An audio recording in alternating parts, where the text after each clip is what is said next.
नमस्कार, आप देख रहे हैं एक्सपोज टुडे न्यूज। आपके साथ मैं हूं वैशाली।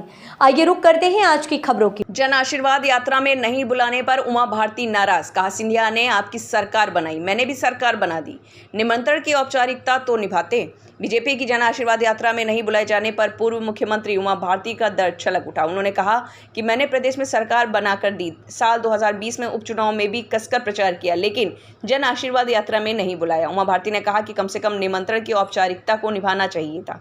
बीजेपी की फायर ब्रांड नेता कही जाने वाली उमा भारती रविवार को भोपाल के अयोध्या नगर में पौधारोपण कार्यक्रम में पहुंची थी। पूर्व सीएम ने मीडिया से बातचीत में कहा कि मुझे प्रचार में बुलाएंगे, मैं भाजपा का ही प्रचार करूंगा। उमा भारती ने कहा कि आज बीजेपी की यात्राएं निकल रही, उनमें मुझे कहीं नहीं बुलाया, इससे मुझे कोई फर्क नहीं पड़ता, मैंने यहाँ सरकार बना कर दी।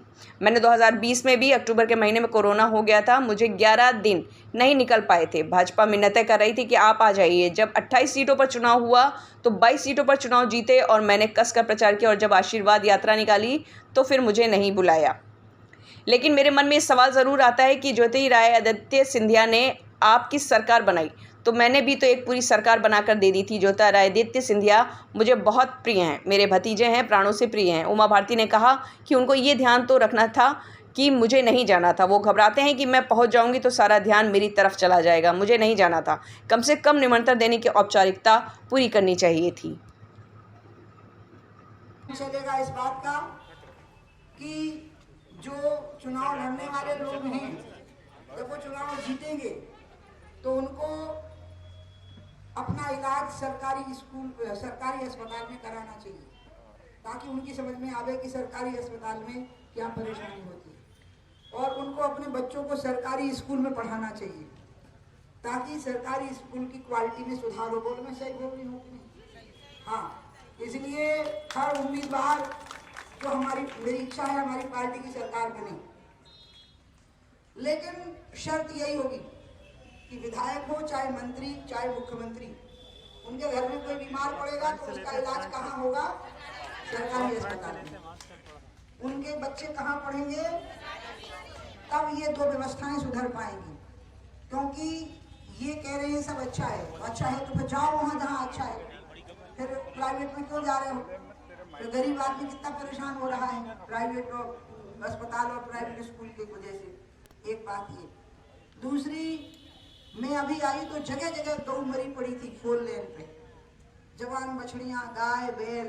तो भी ट्रक और कारें इतनी तेजी से चलती है कि ब्रेक लगाने पड़ते हैं जोर से, तो बैठे हुए लोग मर जाएंगे, गाड़ी उलट जाएगी, तो गाय के ऊपर ही चढ़ा देते हैं वो मजबूरी में। कोई शराबी हो तो अलग बात है, अन्यथा गाय को कोई नहीं मानना चाहेगा। गाय की रक्षा की व्यवस्था जो तय हुई है वो होनी चाहिए। इसी प्रकार से जो आयुष्मान योजना है उसका लाभ सब गरीब वर्गों को ठीक से मिलना चाहिए। ये वो बातें हैं। भाजपा की सरकार ही बनेगी, बननी भी चाहिए, लेकिन जो सरकार बने उसके विधायक, उसके सांसद, उसके मंत्री, उसके चीफ मिनिस्टर सब अपना और अपने घर के लोगों का इलाज सरकारी अस्पतालों में कराएं और अपने बच्चों को सरकारी स्कूलों में पढ़ाएं, ताकि और सब अधिकारी, ब्यूरोक्रेट जो अधिकारी होते हैं वह भी। इसका मतलब है कि आप खुद मान रहे हो कि सरकारी अस्पताल और सरकारी स्कूल की व्यवस्था खराब है। तो जब खराब है तो आपने क्या किया? फिर ठीक करिए उसको। तो ठीक कब होएगी? जब आप अपने घरवाली को लेकर वहीं जाओगे। ठीक कब होएगी? जब आप अपने बच्चों को लेकर वहीं जाओगे, तब ना डॉक्टर मौजूद रहेंगे। नहीं तो डॉक्टर गायब, नर्सें पूरी है ही नहीं, दवाइयाँ गायब, ये हालत बनी हुई है। अब हमें राम मंदिर से राम राज्य की ओर जाना है। राम मंदिर अयोध्या में बनेगा और राम राज्य पूरे देश में बनेगा। तो राम राज्य की पहचान क्या थी? सस्ता इलाज। ये थी गांधी जी की व्याख्या। सस्ता इलाज, सस्ता अनाज, सस्ता न्याय, सस्ता कपड़ा। बोलो, सस्ता इलाज है? नहीं है। सस्ता कपड़ा है? नहीं है। सस्ता न्याय है? नहीं है। कितनी परेशानी होती है, अदालतों में कितने चक्कर काटने पड़ते हैं। तो राम राज्य की कल्पना को पूरा करना है। आज बीजेपी की यात्राएं निकल रही, उन्होंने मुझे कहीं नहीं बुलाया, इससे मुझे कोई फर्क नहीं पड़ता। मैंने यहाँ सरकार बना के दी, और मैंने 2020 में भी अक्टूबर के महीने में कोरोना हो गया था, मुझे 11 दिन नहीं निकल पाए थे, और पूरे प्रदेश की भाजपा चिरौरियां कर रही थी मेरी मनौतियां कि आ जाइए जल्दी। तो जब 28 सीटों पर चुनाव हुए तो हम 22 पे जीते, और मैंने कस के चुनाव प्रचार किया। और जब आशीर्वाद यात्रा निकली तो मुझे फिर नहीं बुलाया, क्योंकि उनको लगता है कि अब तो हम सरकार बना लेंगे, हाँ चुनाव प्रचार में बुलाएंगे और मैं चली भी जाऊंगी। मैं भाजपा का ही प्रचार करूंगी, मैं भाजपा की नहीं वोट मांगूंगी। लेकिन मेरे मन में ये सवाल जरूर आता है कि ज्योतिरादित्य सिंधिया ने आपकी सरकार बनाई तो मैंने भी तो एक पूरी सरकार बना करके दी थी। और ज्योतिरादित्य सिंधिया मुझे बहुत प्रिय हैं, मेरे भतीजे हैं, मुझे बहुत प्रिय हैं, प्राणों से बढ़ के प्रिय हैं।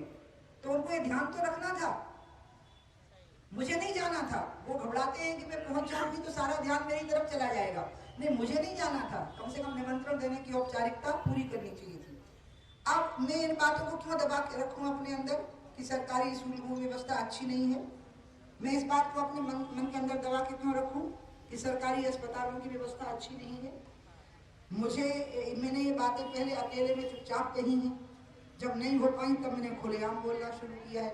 शराब का भी यही हुआ था, 1 साल तक मैं चुपचाप अकेले में बात करती थी तो लोग कहते थे कि मीडिया वाले हमेशा मेरा अपयश करते थे कि इनकी मिली भगत हो जाती है शिवराज जी से, शिवराज जी इनको मना लेते हैं तो फिर ये चुप हो जाती है। ऐसा नहीं था, मैं चाहती थी कि सरकार की छवि खराब ना हो और सरकार इन कामों को मेरे अकेले में बात करने पे ही कर दे तो ज्यादा अच्छा है।